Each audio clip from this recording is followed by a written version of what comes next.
గత సంవత్సరం ఇదే తారీఖున భారతీయ జనతా పార్టీ మల్లాపూర్ మండల అధ్యక్షుడు గోపిడి శ్రీనివాసరెడ్డి గారి ఆధ్వర్యంలో షుగర్ ఫ్యాక్టరీని తెరిపించాలని చెప్పేసి మల్లాపూర్ నుంచి ముత్యంపేట షుగర్ ఫ్యాక్టరీ వరకు పాదయాత్ర చేసినాం. దానికన్నా ముందు మన ప్రియతమ పార్లమెంట్ సభ్యులు శ్రీ ధర్మపురి అరవింద్ గారు ముత్యంపేట చక్కెర ఫ్యాక్టరీతో పాటు బోధన్ చక్కెర ఫ్యాక్టరీని కూడా తెరిపించాలని చెప్పేసి ముత్యంపేట నుంచి బోధన్ వరకు కూడా వారు పాదయాత్ర చేసిండ్రు.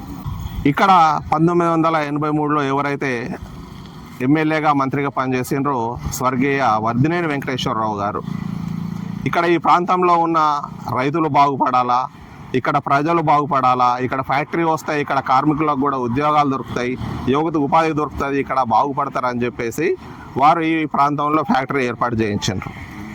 ఫ్యాక్టరీ ప్రారంభించినాక దాదాపు 5 సంవత్సరాల పాటు మంచిగా లాభాల్లో నడిచింది. ఫ్యాక్టరీ యాజమాన్యం కానీ అప్పుడున్న ప్రభుత్వం కానీ వాళ్ళ దివాలా కోరు విధానాల వలన ఫ్యాక్టరీ నష్టాల బాట పట్టింది. వెంటనే మేము గవర్నమెంట్ కానీ ఇక్కడ ఫ్యాక్టరీ యాజమాన్యాన్ని కానీ డిమాండ్ చేసినాం. చక్కెర క్రషింగ్తో పాటు ఈ ఫ్యాక్టరీకి అనుబంధంగా మనం ఒక మొలాసిస్ ఫ్యాక్టరీ కానీ ఒక హార్డ్బోర్డ్ ఫ్యాక్టరీ కానీ మనం ప్రారంభిస్తే ఒకటి ఫ్యాక్టరీ లాభాల్లోకి వస్తుంది, దాంతోపాటు ఇక్కడ ప్రజానీకానికి యువతకి ఇంకా ఉద్యోగాలు కూడా వస్తాయని చెప్పి మేము చెబితే పెడచెవిన పెట్టిన ప్రభుత్వము ఈ ఫ్యాక్టరీని మూసేయాలని చెప్పేసి లే ఆఫ్ ప్రకటించింది.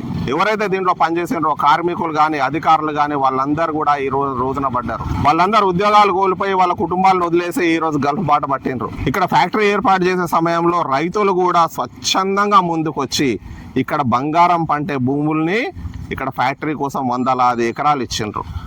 ఇక్కడ మాకు ఆదాయం పెరుగుతుంది, మాకు పిల్లలకు ఉపాధి పెరుగుతుంది, ఈ ప్రాంతం అభివృద్ధి చెందుతుంది అని చెప్పేసి వాళ్ళు ఎన్నో కోటి ఆశలతో ఇస్తే వాళ్ళ ఆశలన్నీ కూడా టీఆర్ఎస్ ప్రభుత్వం వమ్ము చేసింది. మనందరూ తెలిసిన విషయం, విద్యాసాగర్ రావు పూర్వ ఎమ్మెల్యే ఫ్యాక్టరీ తెరిపించకపోతే ఊరేసుకుంటా అన్నాడు. రేవంత్ రెడ్డి ఇక్కడ ఉన్న దేవుళ్ళందరి మీద ప్రమాణం చేసిండు, తప్పిండు. అందుకని చెప్పేసి ఇప్పుడు భారతీయ జనతా పార్టీ ఉద్యమించాల్సి వస్తుంది. మేము డిమాండ్ చేస్తున్నాం, ఫ్యాక్టరీని తెరిపించడంతో పాటు ఇక్కడ ఫ్యాక్టరీ అనుబంధ పరిశ్రమలు ఏర్పాటు చేయాలి. యూపీలో కానీ మహారాష్ట్రలో కానీ కోఆపరేటివ్ సెక్టర్లో ఉండడం వల్ల రైతుల ప్రాతినిధ్యం ఉండడం వల్ల మేనేజ్మెంట్లో మంచి అవకాశాలు ఉన్నాయి. ఫ్యాక్టరీలను లాభాలు నడుస్తున్నాయి. కాబట్టి ఒకవేళ ప్రభుత్వానికి కనుక వాళ్ళకు సొంతంగా ఇక్కడ నడిపించడం కాకపోతే కోఆపరేటివ్ సెక్టర్లకు తీసుకొని వాళ్ళకి అప్పగించాలని చెప్పి నేను ఈ భారతీయ జనతా పార్టీ తరఫున డిమాండ్ చేస్తున్నాం. ఇప్పటికైనా ప్రభుత్వం మేలుకొని కళ్ళు తెరిచి ఫ్యాక్టరీని వెంటనే ప్రారంభించకపోతే ఇక్కడ రాబోయేది డబుల్ ఇంజన్ సర్కార్. ఇక్కడ అందరు రైతులు కూడా ఇప్పుడు రాబోయే జడ్పీటీసీ ఎన్నికల్లో కానీ ఎమ్మెల్యే ఎలక్షన్స్లో కానీ అలాగే ఎంపీ ఎలక్షన్లో కానీ భారతీయ జనతా పార్టీకి మద్దతు చేయడానికి సిద్ధంగా ఉన్నారు.